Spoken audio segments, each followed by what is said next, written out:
And so we begin. Allow me to acknowledge, firstly, my CEO, Jason Williams, the Director of Sport and the Ministry of Sport and Community Development, Gabriel McTeer, the Deputy Director, Patrice Charles, the Minister Advisors, Mr. Ephraim Surratt. If you all are hearing me, you can just put a thumbs up as we proceed. So just letting you know what we're here for today. We are basically going to be running through some of the guidelines that you would need to engage in if you need to use one of the facilities to have an event. Those facilities being those managed by SporTT and also those under the Ministry of Sport and Community Development. We'll also try to address most of the issues here in this forum. I would ask that you all please just be respectful with your comments. Raise your hand if you would like to ask a question or make a comment. You also have the chat box to also make comments and ask questions. So without any further ado, we shall proceed. Another thumbs up if you can see the screen that I have shared right now. Okay. So currently we are bound by Ministry of Health rules and guidelines with regards to what you need to do when you like to access a facility. Right now, we are asking that an application must be made through our SporTT bookings unit or the Ministry of Sport and Community Development for use of a facility. Right now, we're saying that we need at least 10 days notification prior to your event. But, you know, at times we would probably need a bit more time than that based on the scale of the event that you're trying to put on. Now, keep in mind that this is available for NGB sporting bodies. You can apply, you have to apply right now with a return to play policy. Your applications for non-SporTT facilities can come through SporTT, but they must have those said protocol documents attached. Any national governing body responsible, you are responsible, sorry, for following up with the scheduling from our end at Sport Company to show that you have approval for use of the facility. And then you must provide proof that you have the dates blocked that you've applied for. SporTT will then endorse based on the protocols being outlined and send this application to the Ministry of Sport and Community Development. And then SporTT can only manage the activities in our managed spaces. However, we're asking that all NGBs have an assigned COVID protocol officer for each event, and we'll speak a little bit more about that later on. Your application must also be forwarded through sports for sanctioning by the ministry once the facility is managed by the sport company. Once that is forwarded to the ministry, it will be sent to the Ministry of Health for approval.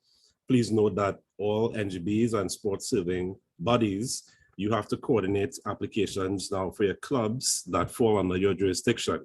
And this would avoid multiple applications for processing. This also relates to individuals who are applying for training purposes. Note that individual training requests can be made also directly to the ministry for specific sessions, or depending on the facility that you wish to use, you can also do that booking through our SporTT booking. All athletes, coaches, administrators, officials, and spectators, by law, you're required to present your identification together with a vaccination card on entrance or a proof of vaccination exemption and a PCR test. All currently approved applications, meaning applications that would have gone in before the protocols would have been put to the public by the ministry, must be communicated with to inform, you will be communicated with to be informed of the vaccination guidelines. And I'm just going to leave this here for a second in case you did not have a chance to review or view the Ministry of Health notice.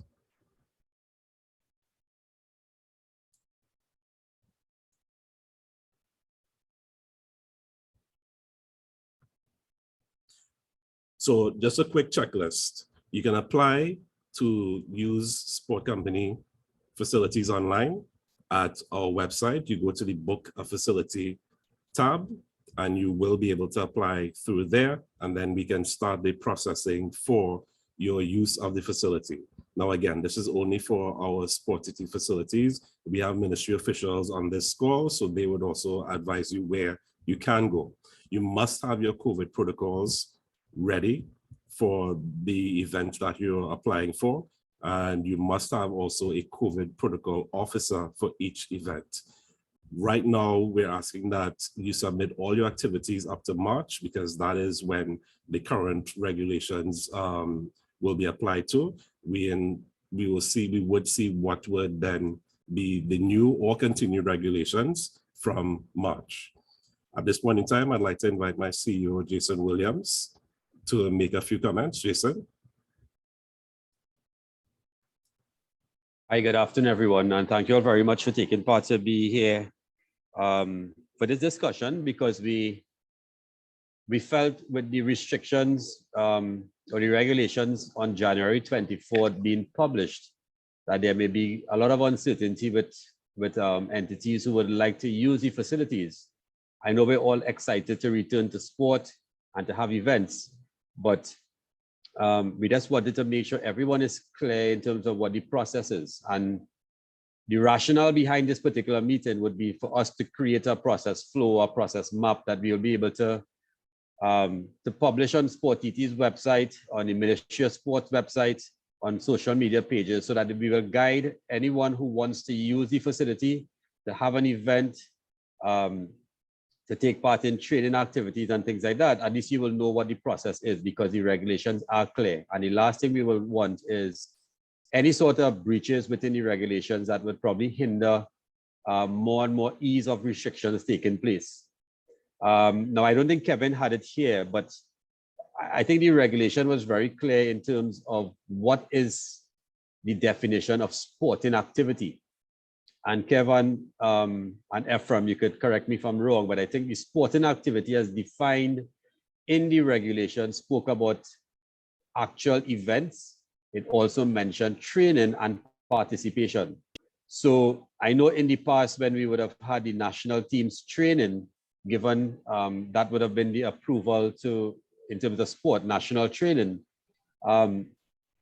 we would have had bookings taking place for training through the NGBs. Now, going forward, it will continue to be through the NGBs, but we are asking that even applications for training be collated by the NGBs from the various clubs, so that we can have a proper documentary on records of those taking part in training, and we can make one application over to the Ministry of Sports and onward to the Minister of Health. The last thing we would want is to have 15 and 16 and 20, 25 applications going to the Minister of Health for training.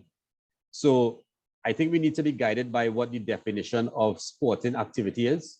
The expectation today, is to communicate this message to you all, but to also get some questions of various scenarios as well that we may not have taken into consideration, so that at least we could adjust what our process flow is, and we could probably lend some advice in terms of how to go about this return to sport and use of the facilities. I don't know if Gabriel or Patrice would probably want to add something from the Ministry of Sports side, or maybe even Mr. Surratt.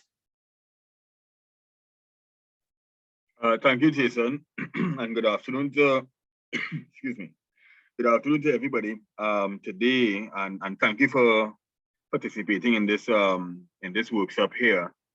And really and truly, Jason, I think you more or less covered the areas that we and Kevin, of course, would have covered the areas that we can cover at this particular point in time, based on the discussions that we would have had, and any information that would have come to us as it relates to doubts or questions from national governing bodies or clubs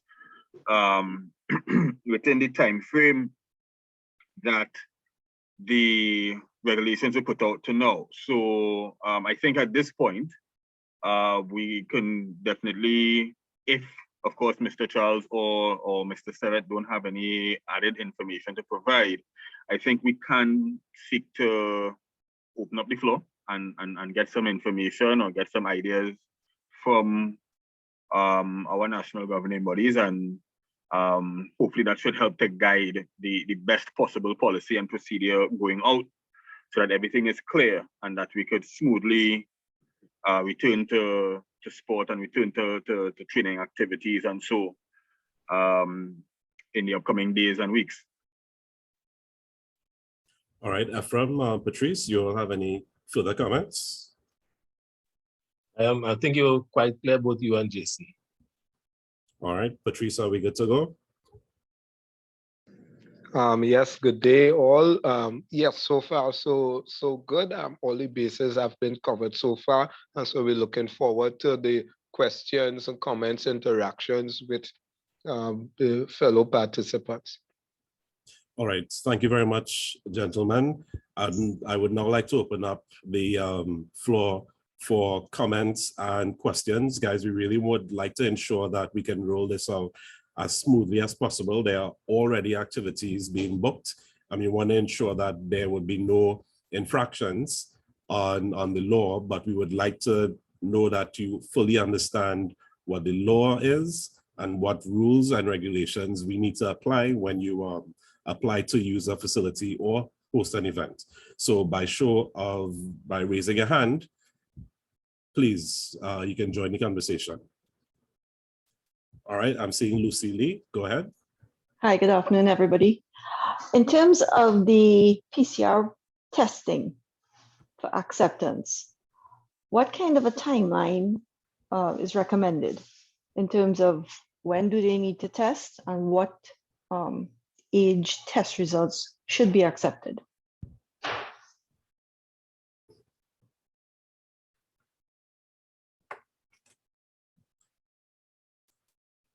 All right.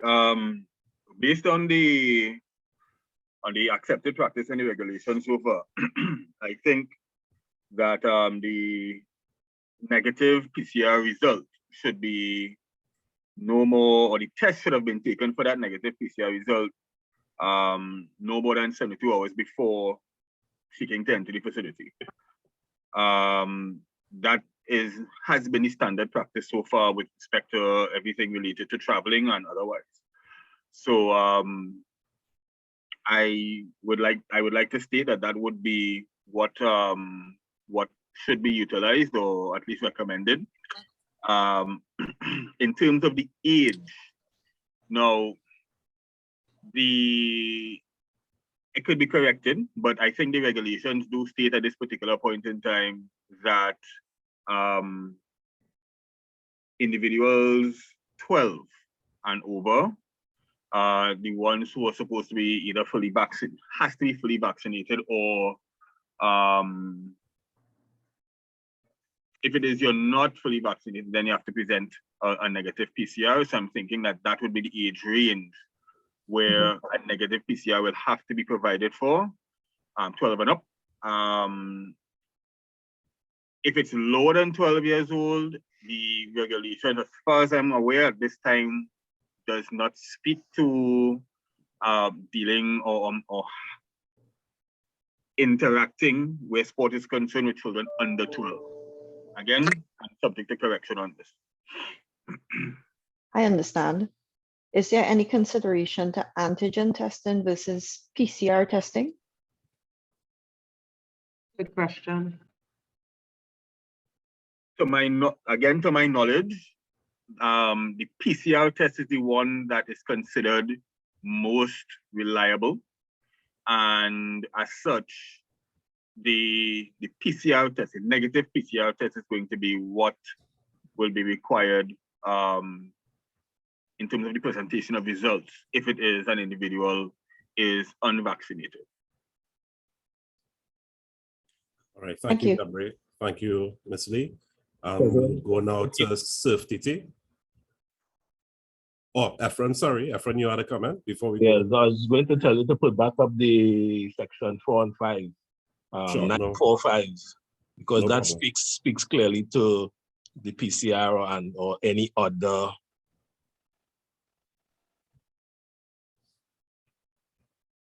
Thank you, Ephraim. SporTT. Hello, good afternoon, everybody. and a happy new year. I think Lucy Lee it was covered some of my questions with regards to the PCR, not only the timeline, but whether antigen would be considered. So we got those answers.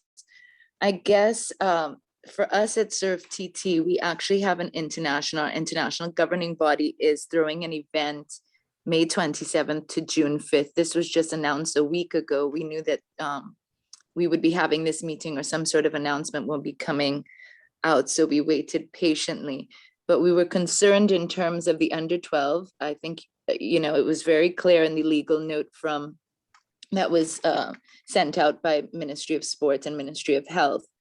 I think what certainly our members and the parents are asking, because we want to hold 3 trials to attempt to pull together and create a selection for a junior team to send to this international event, was that it really doesn't align with the schools. I know that you just mentioned going back and asking, but it really does not align in terms of what's happening in the schools. And of course, it would be very costly for under 12s to get a PCR negative or PCR test before every event, considering the data on that age group. So that was really the question we had. And I wanted to clarify the COVID protocol officer.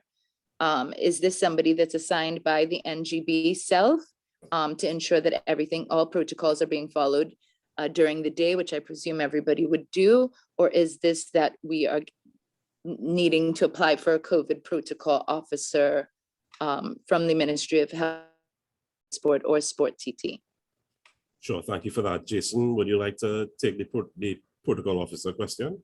Yeah, the COVID protocol officer is someone who is going to be assigned by the NGB themselves. So the NGB has to appoint whoever it is within their federation or volunteer, whatever, but the responsibility is on the federation to provide that particular resource.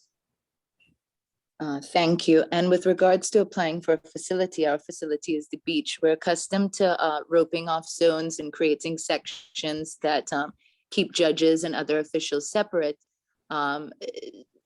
Do we still need to, of course, we need to apply for our plan and our protocols that we to put in place. Do we still need to apply then for a facility, considering it's a public area? Of course, the public does not come and swim and bathe where surfers surf. It's impossible to swim and bathe, where they surf. So right. So essentially the same sort of applications you would do to get certain sections cordoned off and approved for the event. You go ahead, you get those applications, but you then follow the process through the Ministry of Sport and the Ministry of Health, submitting all those conditional approvals that you would have to have the event, together with the rest of information and you need to supply. So it's not that you're applying through a facility itself, but you will still need to show that you do have approval to use certain sections and certain areas within the beach to have your event. Thank you very much. And last but not least, if you can confirm that you will get back to us in terms of the under 12s. For example, we have a young girl who is 10 and quite promising, possibly to make the girls' side of the team to go to this international event. So could you just confirm again that, yes, you will get back to us on how we move forward with regards to the costs of the PCR test, the fact that she is not open to vaccination, that so far they say when it is open, it would be for emergency use only, and it doesn't align with what the Ministry of Health has agreed with the schools on. Right. So any questions that we need to get further clarity after today's meeting, we'll compile all and we'll seek to get the relevant clarifications from various levels and we will communicate to everyone again. Thank you so much. No problem. Welcome. Thank you, Jason. Thank you, Ms. Hayes. Mr. Hutchin, go ahead. Hi, good afternoon, everyone. Roger Hutchin here from Trinidad and Tobago Automobile Sports Association, or TTASA.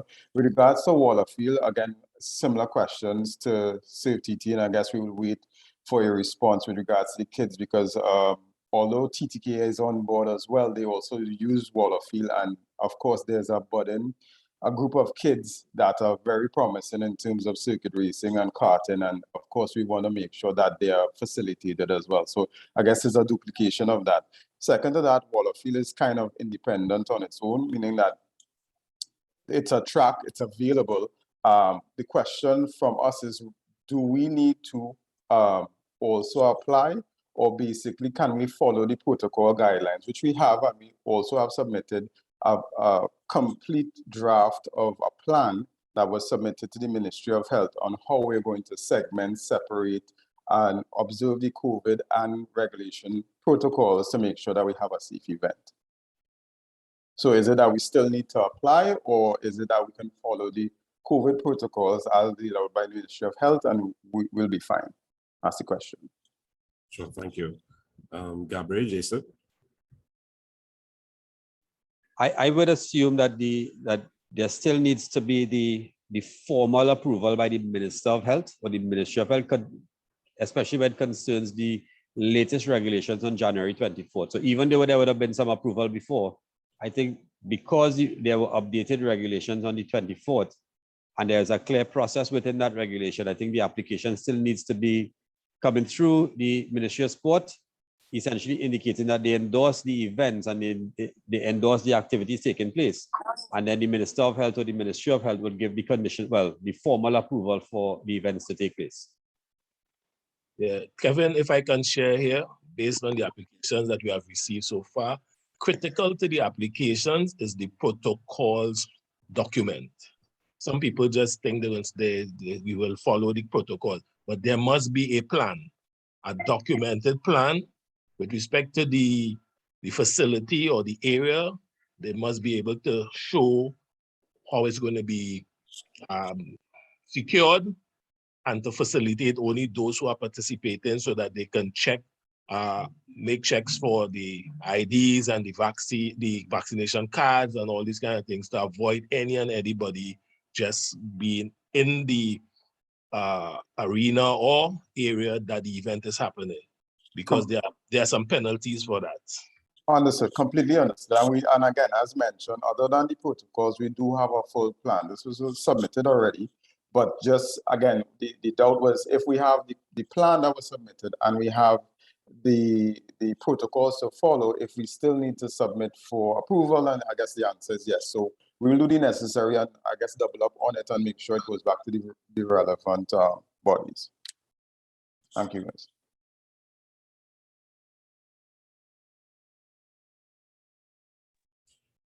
All right, is that it, Mr. Hutchin?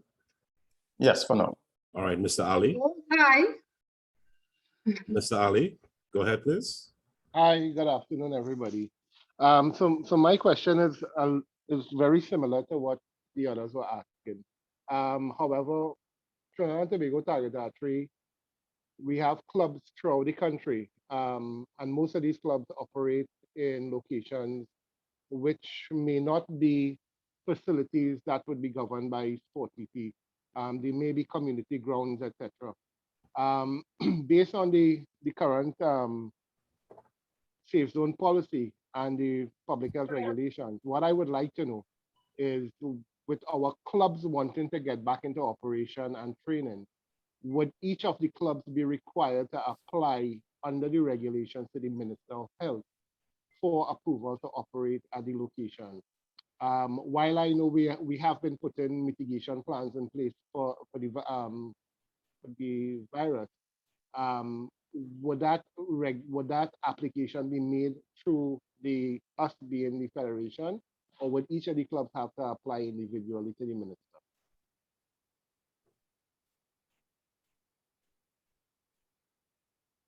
Yeah, good day. I think as per the discussions that would have taken place prior,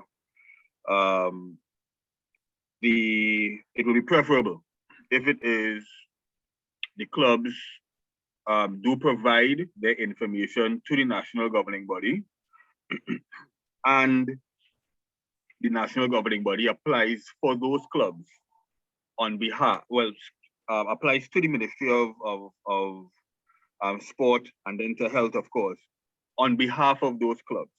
So it will be cumulative information as it relates to the training schedules, the venues of the clubs, as well as the any information that is required as it relates to the protocols and that kind of stuff that will be observed by those clubs. So so as not to have, as Kevin would have mentioned, so as not to have, 6, 10, 15 clubs sending in separate applications for one sport. Let that come in a cumulative manner through the national governing body, and the national governing body would apply on behalf of the clubs. All right, Mr. Ali, does that answer your question? Thank you very much. It does. Thanks All very right. much. Jason, Kevin, if I can just add. Sure.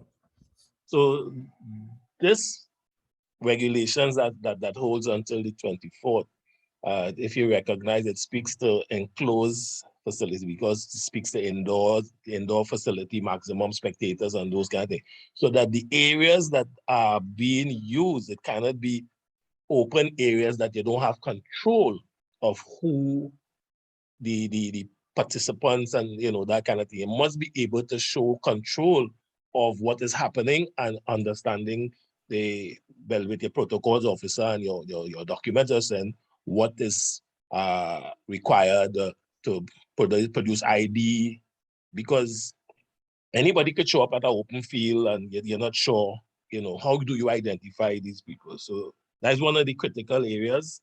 So I know that some of the sports that use these facilities that are open, I guess we probably have to get some questions on that, or wait until the 24th of March to see what would change after that. All right, Jason. Yeah, Ephraim, I was actually just going to raise that same point as well. That the reopening of sport and sporting activities, sporting events and things like that would have been on a phased basis in a controlled environment.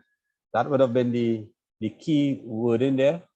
And as Ephraim would have said, a community field or a savanna or whatever it might be, it probably wouldn't be the ideal scenario to control entrance and exit, check for vaccination status and stuff like that. Because you remember, any event taking place, it's very clear that it's a vaccinated only. So, or with certain exemptions, sorry. So, I mean, at an open field, there's no control. So we just need to pay attention to that when we're making the applications, because if it reaches to the Ministry of Health, to begin with, I'm not sure it's going to be passed at the Ministry of Sport and the recommendation being made to the Minister of Health for the approval if it's not, ticking all the boxes within the criteria that needs to be checked before it goes forward for the approval.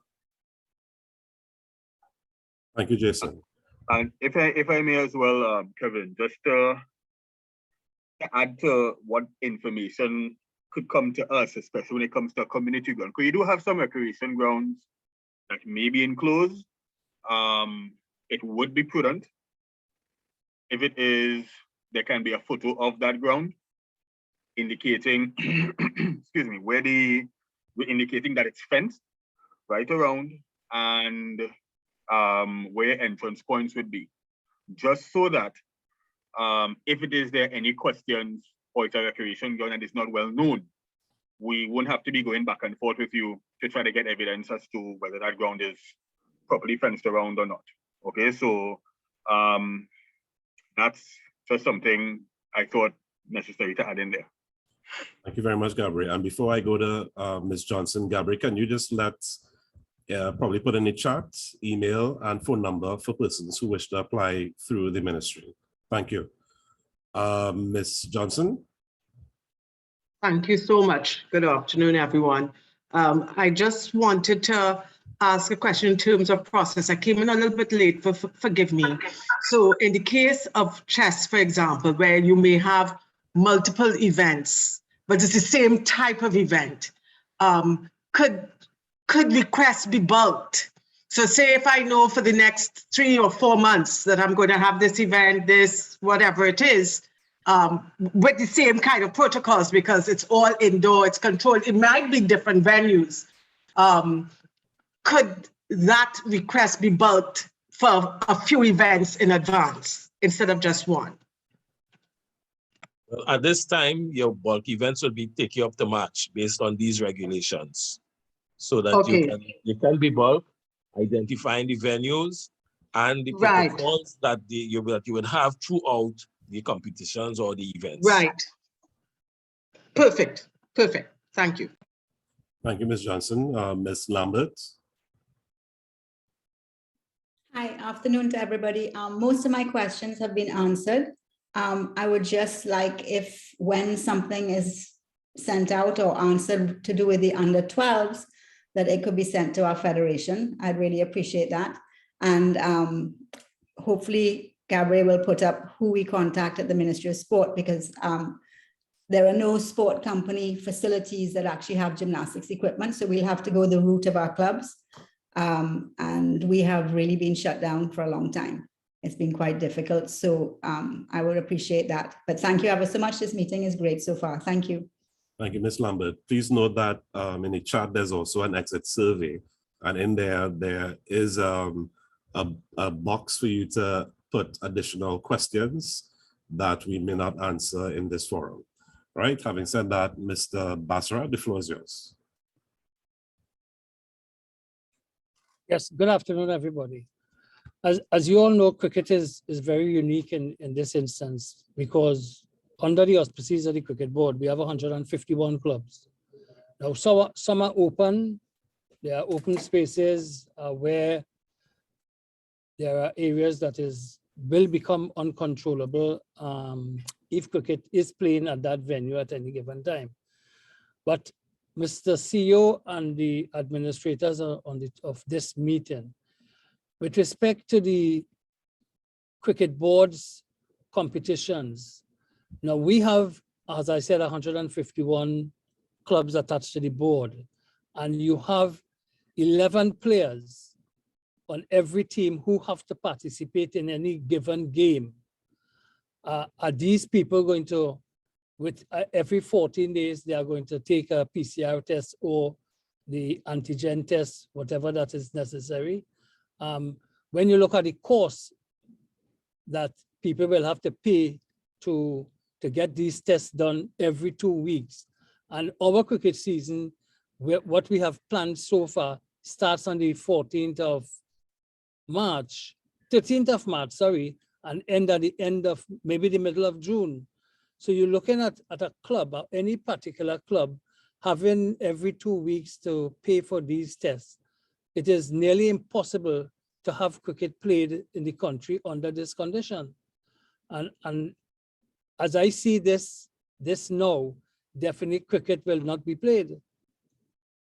And I want to get some advice, Jason, the CEO, I want to get some advice as to how with cricket you will recommend to us what we should do to get the permission and so that we can start our sport. Because, for example, we have our youth tournaments that we have to prepare team to participate in Cricket West Indies youth tournaments under 15, under 17, under 19.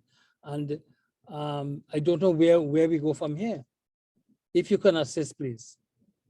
Mr. Bassarat, I am really taken aback by your question with respect to antigen, because based on the survey that was conducted, cricket indicated that they were about 95% with administrators and players and that kind of thing. So No, but it says here that you have to take the test every 14 days. That's only for the persons who are unvaccinated. Yeah, I was getting to that, because I know cricket would have been one of the entities who would have indicated that they almost fully vaccinated for all administrators and players. So the PCR test. Did they say here unvaccinated anyway? I thought this was for everybody.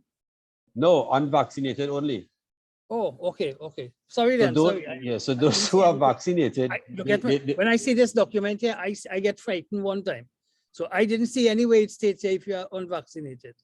No, you remember the phase opening of sport would have spoken to vaccinated individuals, vaccinated spectators, and there were certain allowances for medical exemptions where PCR tests and stuff had to be done. But once you're vaccinated, sport can resume.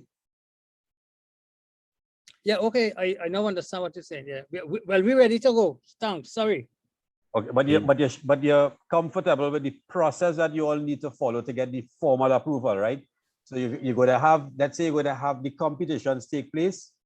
You could send a schedule of when the games take place, where it takes place, your COVID protocol policy, your officer, things like that, and get the conditional or the formal approval, sorry, for the whole series, not for any one particular game, but for the whole series. So I'll give you an example. There was an NGB that has, yes, there's an NGB would have had an event a couple of weeks ago.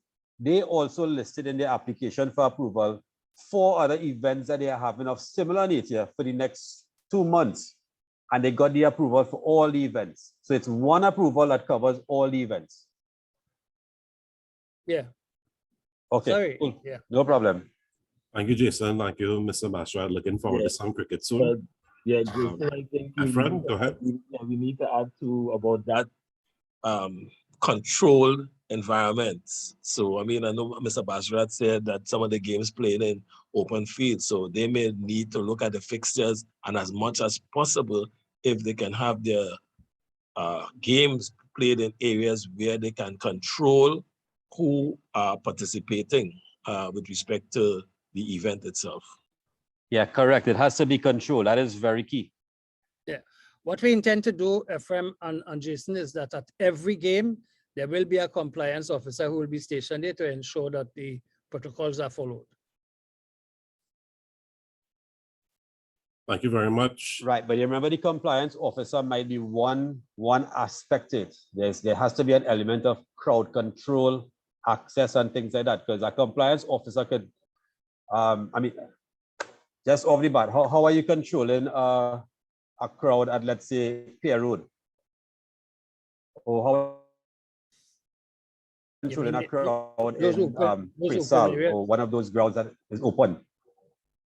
Yeah, exactly. So that's key. We have to show the Ministry of Health that there's an element of control, and yes, the compliance officer, the COVID protocol officer, all that helps. That is part of the criteria. But once they are not comfortable that there's sufficient control can take place, I'm not sure they will even entertain the approval. Okay, we'll be guided. Sure. Thank you very much, gentlemen. Ms. Lee, the floor is yours. Yes. Will there be any consideration to changes in the operating hours of the sport and ministry facilities?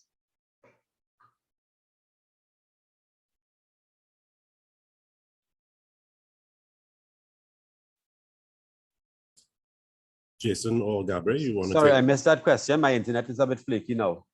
Could you repeat the question? Sure. Will there be any consideration to changes in the operating hours of the sport and Ministry of Sport facilities? Example, Woodbrook Youth Center is from 6 to 6 p.m.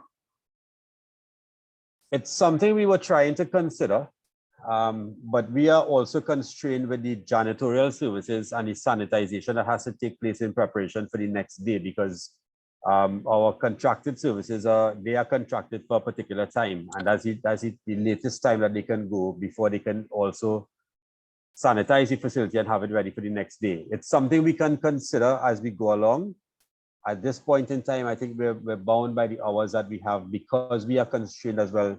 We want to make sure that the facilities remain safe and sanitized for all. We don't want a situation where we extending hours till 8, 9, 10 in the night and not able to sanitize. Gabriel, Patrice, you want to also answer that one with regards to your facilities? The same, the same will apply. As Jason just said, the same will apply in terms of the contracts of the janitorial services, because we do share the same company for janitorial services. So we have the same issue in terms of our indoor facility. Thank you very much. Mr. Josham.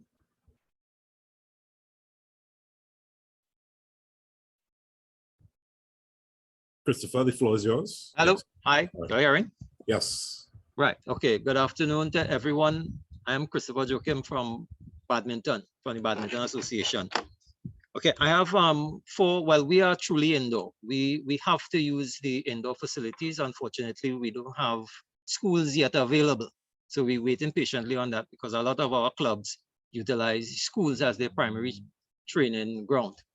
Okay, but for the clubs, okay, we had prepared a document some months ago and gotten it approved where the clubs were supposed to appoint one person to manage basically the COVID protocol officer, because we haven't been discussing any tournaments because we haven't been training for at least the last 2 years. Okay, so I want to find out, one, if the clubs want to train, whether they have to list who is identified their COVID protocol officer before they actually start training. As the first thing, I want to find out if there is a preference for persons preparing for international events apart from or over normal club training, clubs that just need to get back to training. The regulation speaks of 25% of the capacity of the facilities. So I want to find out how that works out. What's the number? What is the exact number for clubs that want to train, right? And the last thing is the cost involved. If the cost remain to book the facilities remain the same, and if there's some concession given to national associations preparing for national teams. Yeah, that's it.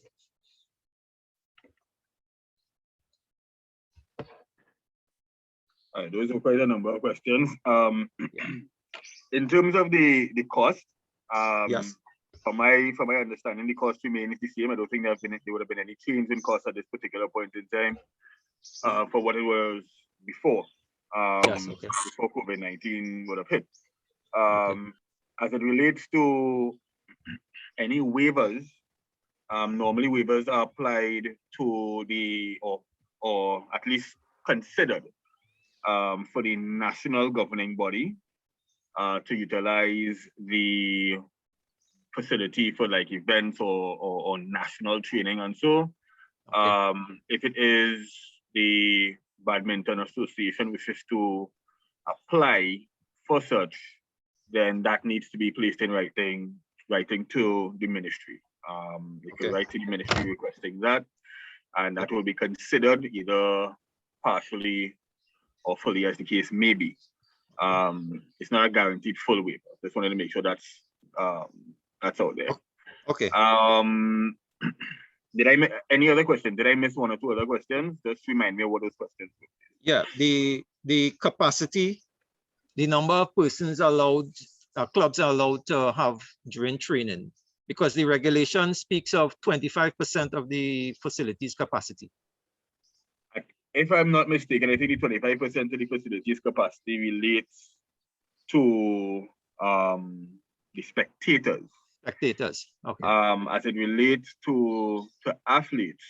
Yes. I think that one I'm not absolutely certain. I know there was a limit of 25% at a point in time, and I'm not sure if that has maintained itself.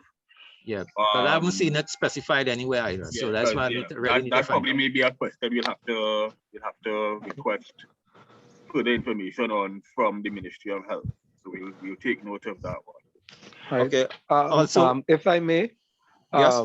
share, now, when we say 25% capacity of the indoor facility, looking at the regulations and looking at what obtains practically, we would not be able to say it's 30 people, it's 75 people, because each particular indoor facility will have a different capacity.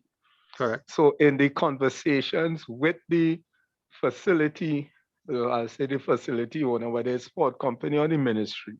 So for example, if you're going to use Maloney Indoor, the capacity at Maloney Indoor is different from the capacity at the Woodbrook Youth Facility. So at each facility, that number at 25% or 50% or whatever will be different. So it will have to be specified on the application. Okay, we want to use Maloney. Okay, so then in the conversation with the manager and Maloney, the manager will inform you, okay, so your capacity would be X amount. Okay, And the so you manager will know can- what you're working okay. at. Yes. Okay, Right. So all it would not have been possible within the regulations or even here now for us to tell you the number is 35. Right. Because Okay. if it is that the facility could hold 3,500, then it'll be different. And it will be the total amount of persons, which would include possible spectators and athletes. Okay. Right, reading, looking at the regulations, it's under 2C, which is the Yeah. number of persons. Yeah, that's what I'm Right. looking at as well. Yeah. Right. So it'll be the total. It'll be the total amount. Okay. So all right. Okay. I also wanted to find out whether there's a preference for international preparation or normal or regular training. Okay. All right. National teams have had the capacity to, or I should say, national governing bodies have been able to ask for training for their national teams. So that has not changed. So if you're going to have national team training, you go through the process to apply for and state what your protocols are and everything else. So that would be that. So that be separate. That will be separate from your club applications or regular training. Right. So you'll apply for the national team training because that will have to be booked as everything else. Okay. All right. All right. Yeah. So that's about it for me there. Thanks. All right. Thank you, Mr. Chase. Good afternoon, gentlemen. Henry Chase. I'm a member of the TTCB and the chairman also of Premier League Cricket of the Trinidad and Tobago Cricket Board. By profession, I'm an attorney at law. I have heard it stated here that a public place cannot be used. I have the coronavirus regulations, and on the definition of a public place, it means any highway, etc., and includes any open or enclosed space to which for the time being the public has access to enter. So we are bound as a matter of law to the regulations. I cannot understand how SporTT is coming contrary to the regulation to say when the regulation provides that an open place could be used as a sporting event. Secondly, if one is to look at section 9(1) of the regulations, and I want to be very specific, in relation to the TTCB, we are recognized as a sporting body on the Act of Parliament, regulating our own process for cricket. And the High Court has made pronouncement that the TTCB as an independent regulatory body in relation to sport regulates its own processes, and the court will not be an umpire. Moreover, there are judgments emanating from Jamaica and Barbados, whereby cricket boards were taken to court, and what the court has adumbrated is that a cricket body like the TTCB has the power to give sanctions as they see fit. But I'll bring that point and show you the relevance. Under section 9(1) of the regulation, it states, sporting events under registered and recognized national governing bodies, and I pause to say the TTCB is a national recognized governing body as promulgated on the Act of Parliament. Or, and the word is separate, distinct and apart, and is disjunctive, is not conjunctive as a matter of law and statutory interpretation. or sports serving bodies as the minister in consultation with responding for sport may approve. So what I'm saying, in the construction of 9.1, TTCB as an independent body recognized on the Act of Parliament and as a matter of law, and in sync with this definition, in my humble view, and I've sought legal advice from other counsel, does not have to get ministerial approval. However, the regulation provides for 9.1 to the return of cricket, all the protocols. As a safe zone, you must be vaccinated. There's no ifs, ands, and buts. But there's an exception to that. If for any purpose you have a medical condition, you must have a medical exemption certificate by a medical officer. And the regulation defines the medical officer as not any doctor, but it states a medical practitioner in the service of the government. So that, and then you have a PCR test every 14 days before the game. You must note also this regulation came into effect on the 24th, and it ends on the 3rd of March. So that in relation to vaccination card, what the Cricket Board has done so far, and National League, we have made requests for vaccination certificates with evidence of ID in sync with the regulations. We can't move outside of the regulations to the whims and fancies of an organization which may have no jurisdiction vis-a-vis coming outside the realm of the regulation. So you guys have to check your legal people. But in my view, and seeking legal consultation in relation to the Cricket Board, I can speak of an independent legal entity as enshrined in our constitution and formulated, has its regulations, and then we have tremendous facilities. We have our protocols. We had a regulation committee in sync with this new regulation, and as part of it, we have incorporated to say that, one, the Premier League, zonal, interzone, and all other competitions under the auspices of the TTCB shall be conducted in accordance and adherence to all the applicable public regulations enforced for the time being as they relate to the return of sports. And Section 9, with the greatest of respect, gentlemen, is our guidance as to the return safe zone. You're going to be vaccinated. One person asked about Pier Road.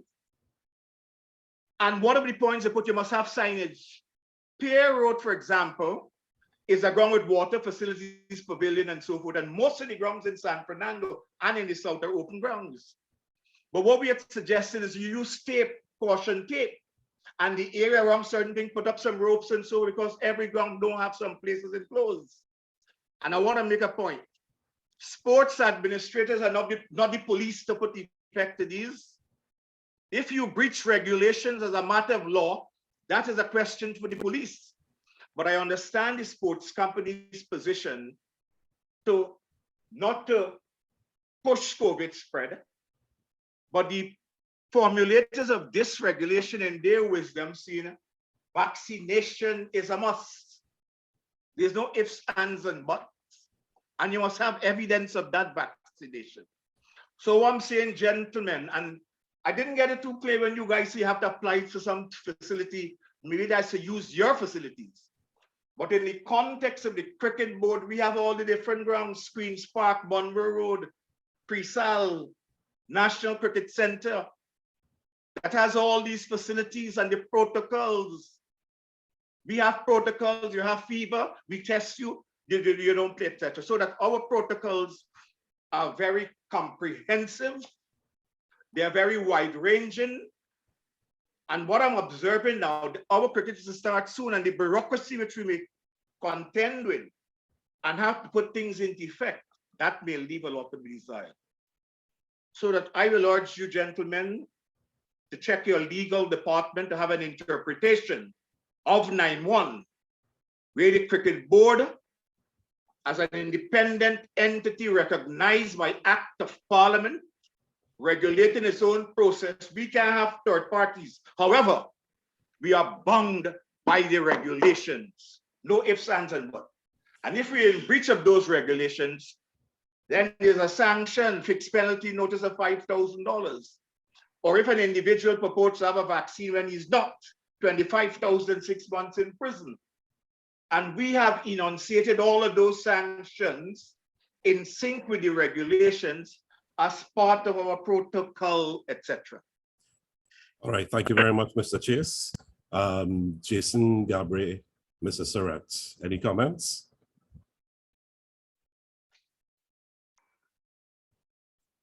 My only comment is that I'm not an attorney, so thank you very much for your contribution. Sport Company has been guided by the Ministry of Health's regulations since March 2020 and will continue to be guided by the regulations from the Ministry of Health.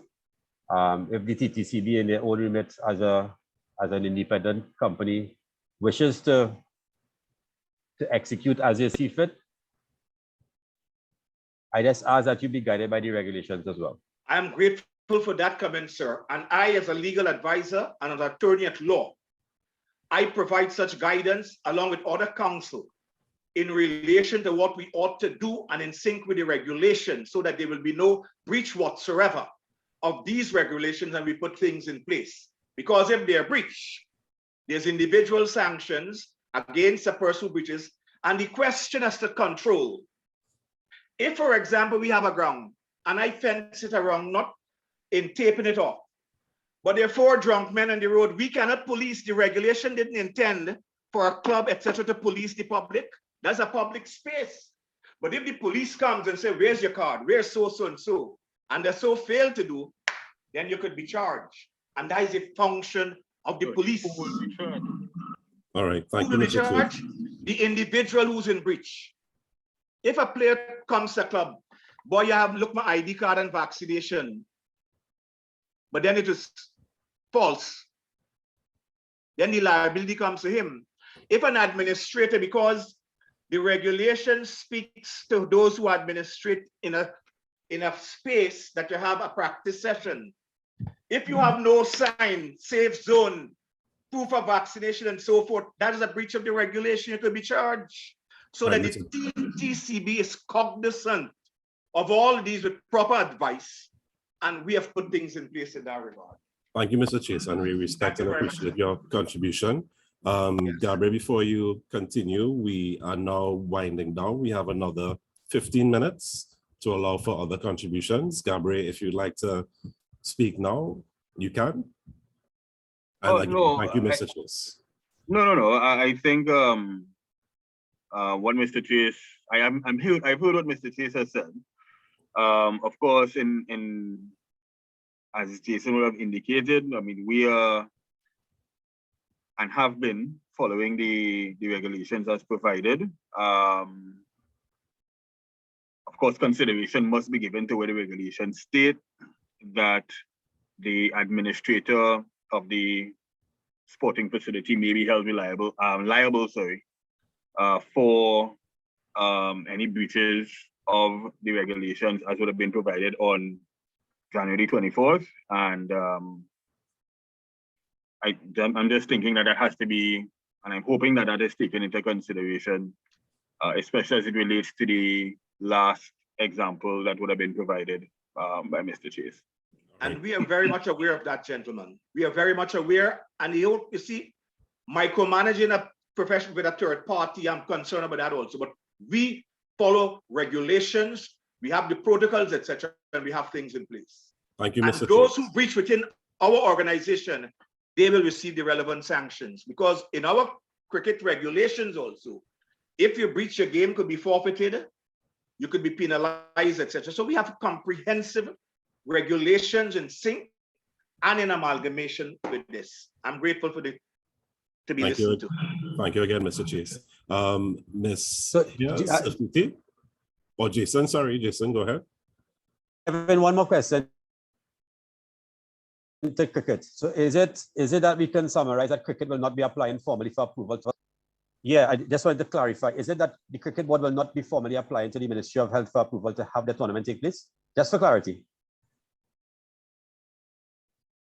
Jason, the cricket board will apply. We are abiding by the rules of the sport company. Well, that's not what I heard, Mr. Bazarat, but thank you for your clarity there. Thank you, gentlemen. SporTT, go ahead, please. Just very quickly, where would we send the application? I went online and it's by facility. And because we're outdoor, do we just send it to, is there an address that, is there a way that we can apply? Considering we already have dates for events coming up. Mind you, they're after the 3rd of March. Oh, okay. Well, I'll still say do provide the information. You can provide it through your liaison officer. If I'm not mistaken, I think Lisa. the Lisa Blizzard will be will be the liaison officer for surfing. So do provide it through your NGB liaison officer for those those NGBs that are under the purview of the ministry. Okay, thank you very much. May I just ask one more question very quickly? I guess the attorney who just spoke for the TTCB had me thinking, because not so much with what he was discussing, but I'm back to these PCR tests. I'm just very concerned, particularly for our young ones. I just feel sports is really about youth development and continuing, moving forward. And I just can't imagine how many families, certainly in our sport, because I've been, observing tennis. I know children who play tennis, or there might be a child who plays golf. And they don't seem to have these regulations for their events in terms of negative PCR tests for the under 12s. It's an outdoor sport. It's an individual sport. They're separated. Our sport mimics all of, those same things. So I just don't understand really how a child or a family could, afford $3,000 over a month and a half period of trials to ensure that their child can compete for a spot, to then hopefully travel to a country that only requires an antigen test.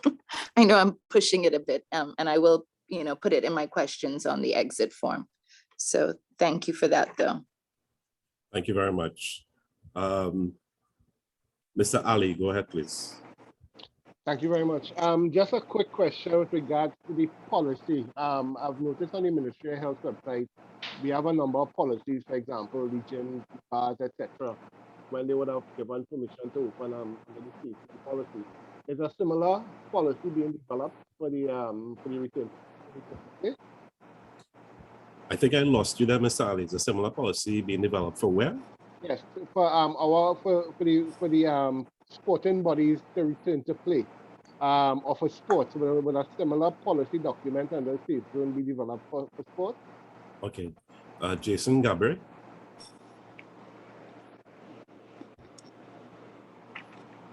I'm thinking that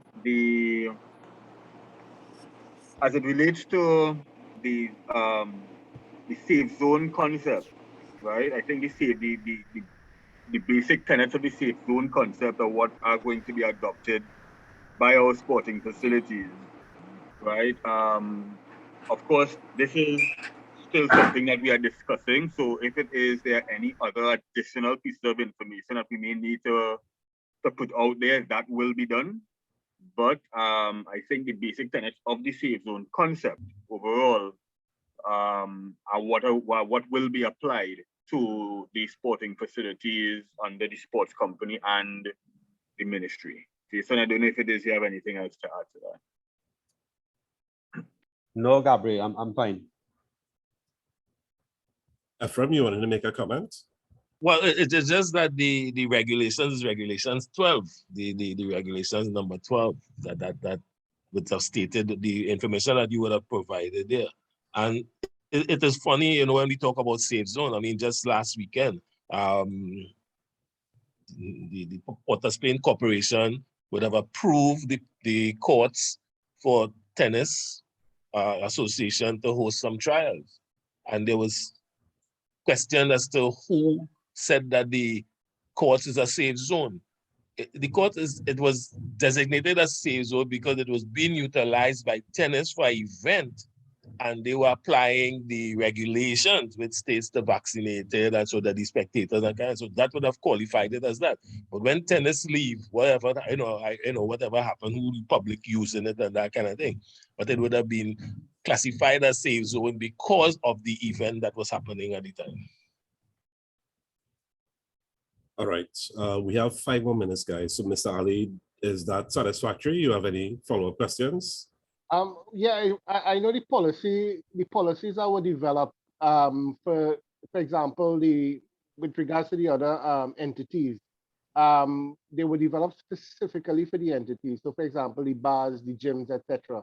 And that's why I asked the question, because I know our sporting bodies, that policy would have been a guiding document to allow our NGBs to operate. And, you know, it's like a checklist as well to ensure that all the questions that are being asked here are captured in a policy document. So that if it is that we operate within the safe zone as NGBs, it means therefore that we would have had something to work with, as opposed to coming away from this meeting with some answers answered and some answers, I would say, are still a bit sketchy, right? So that's why I'm asking, in the context of that and in the context of going forward, if such a document will be prepared and put up on the website for persons to follow. No problem, Ms. Ali. We're putting up the link again for the exit survey. And remember, you can put your additional questions in that survey form for follow-up. Thanks again, Ms. Lambert. Hi, thanks much. This just popped into my head. We're talking 12s, yes, vaccinated.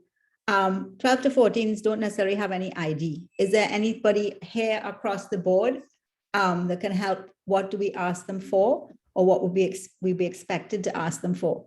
This would be the 12 and the 13-year-olds who don't have a national ID. That would really be helpful. So I think in this instance, birth certificate may suffice, but I stand to be corrected by any of my fellow commentators. Jason, Gabriel. Yeah, any other national ID would work, birth certificate or passport would suffice as providing the necessary identification. Okay, thanks much. I just thought it had to have a photo, and most don't have passports. So okay, No that's great. Thank you. I just All right, didn't guys. get something that wasn't acceptable. No problem. We have 5 more minutes, guys. So if I don't get to you, again, we have put the form for you to put your additional questions. We go now to Mr. Brewster. Yeah, good afternoon, everyone. This is Joseph Brewster, Secondary School Track and Field. Good forum, good policy, everything. Questions though, from secondary schools, we have a lot of students who don't access the stadia, you know, and those enclosed facilities to train. Yet they have to train, 1, and 2, when it's time to participate now, many of them are not, as some other sports, vying for national sports, right? So they want to participate for the schools and so on. And somebody else said it a while ago, but there's those students to get PCR or antigen test, you know, where they come from, because remember, track and field is you don't need any particular type of equipment. So they already come from impoverished areas and have to now participate, but they have to go get a PCR or antigen, $300, $900 right? Is there another way? Could the Ministry of SporTT, right, work along with Ministry of Health to provide those tests at a much cheaper rate, at a discounted rate, or even in some cases free? I mean, you know that I'm a profit-making organization, but we have students from every age, student athletes from every age, who need to participate. And for those of you who are in education and would have seen your 1 to 3 come out this week, we realize that we would, in the next year or 2, have a serious problem, health issues with all our students, simply because they're not out. They can't be out and physical and so on and so on. And that's one. And the other thing is SporTT collaborating with the Ministry of Education on getting a policy for return to play at school and Ministry of Health, because right now schools still cannot have any non-virtual activity, extracurricular activity going on. Thank you. Thank you, Mr. Brewster. I would like to answer Mr. Brewster. It's interesting that they're asking sport, because, you know, sport and education is education sport, you know. They don't really see the alignment with sport in general. So, you know, asking sport to comment on sport in school. where the antigen test 90% of the athletes in school are in clubs. So I don't know, my data might be wrong, but I guess he's asking for some concession with where those who are not vaccinated, where the cost of the antigen or PCR be reduced or be as free. But Mr. Brewster, you can give me a call too. All right, thank you, Ephraim. So we're taking these last three questions from Mr. Mora, Kanhai, and Stanislaus. Can you please make it brief? So, Mr. Mora.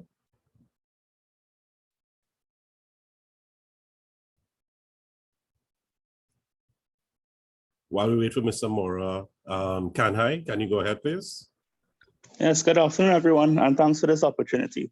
I just wanted to jump off of the comment made by Mr. Surratt with the Port of Spain Corporation granting approval for the tennis courts.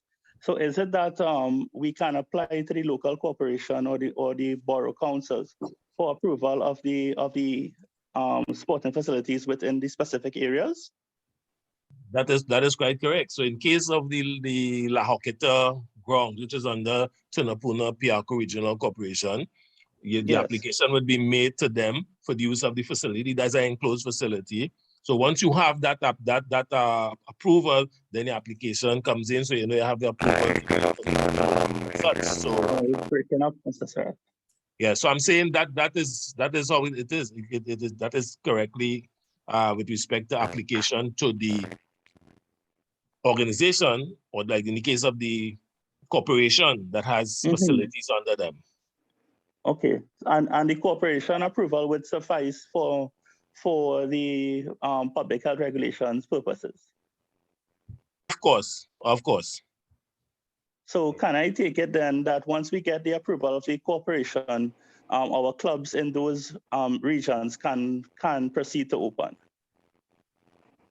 Once the application is made through the ministry and the Ministry of Health giving approval to have it resumed, so that they have the use of the corporation facility.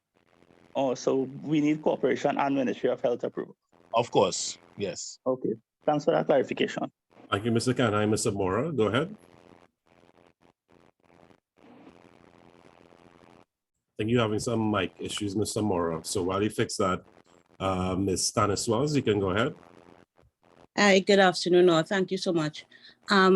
With regards to athletes traveling, we know the regulation states that you more than likely it's either PCR or antigen to leave, and then to come back in, you have to upload your card and all of that. If the athlete has an exemption, medical exemption for the vaccine, and it only requires an antigen test to leave, our regulations to come back in requires you having negative PCR test. So are you all hearing me now? Hello. Yes, Mr. Mora. Please hold for a second. Go ahead, Mrs. Stanislaus. Right. The regulations require that you have a negative PCR test to come back into the country. That person obviously may not be able to. Either that they will have to quarantine when they come back in.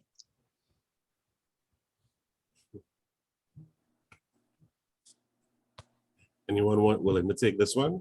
Jason, Ephraim? I think that's more of a question to get clarity from the Ministry of Health, because that is, we could probably see if we could, leverage some of the relationships we have from Port Health, and see if we can get some clarity for her on that. Sure. Ms. Stanislaus, could you fill out the form and leave your question in the form, please? If you can hear me? Sure, will do. All right, Mr. Mora, let's try again. We're getting some problems hearing you.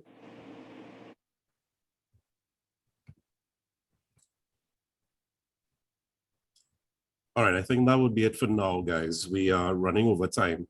So I would allow for Jason Gabre, Mr. Charles Ephraim, to just make some quick closing statements. So we can start with CEO Jason. Sure, thanks, Kevin. And again, thanks to everyone for taking the time to be here today, for your contributions. It's well received. We will take the feedback. We will take the questions that will be submitted on the forums. And we will look to try to get as much clarity as we can from the regulations, from the various stakeholders, and pass the message on to all the NGBs and sport. Thank you, Jason. Organizations. You The aim here, guys, is just for us to be on a common ground, being excited. Hello. Hi, Mr. Mora, I think you'll have to fill out the form with a question, if you don't mind, because we're getting some connection problems. Sorry about that, Jason, go ahead. Yeah, no, it's a matter of getting clarity because we're all excited to have sports resume and to have events. We just want to make sure that we do it the right way, based on the guidance that we have.